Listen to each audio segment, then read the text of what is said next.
যেই ব্যক্তির দিনদারি বেশি তার জীবনে পরীক্ষাও, আল্লাহ যারে পছন্দ করে বেশি তার জীবনে পরীক্ষাও। নমরুদ বললে ইব্রাহিম ঈমান ছেড়ে দাও, তাহলে জানে বেঁচে যাবা, নাইলে আগুনে ফেলবো। সাইয়েদনা ইব্রাহিমের এক কথা, জীবন যাবে কিন্তু ঈমান যাবে। নমরুদ বলে ঈমান ছেড়ে দাও, তা না হলে আগুনে ফেলবো। সাইয়েদনা ইব্রাহিম বলে জীবন যাবে কিন্তু ঈমান যাবে। তার মানে আগুনের পরীক্ষায় পাস। চিল্লায় বলেন আগুনের পরীক্ষায়।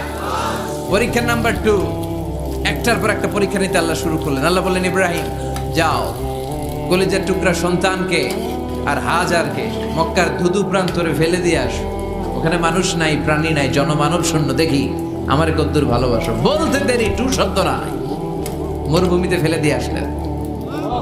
তার মানে পরীক্ষা নাম্বার 2তেও, কথা বলেন 2তেও।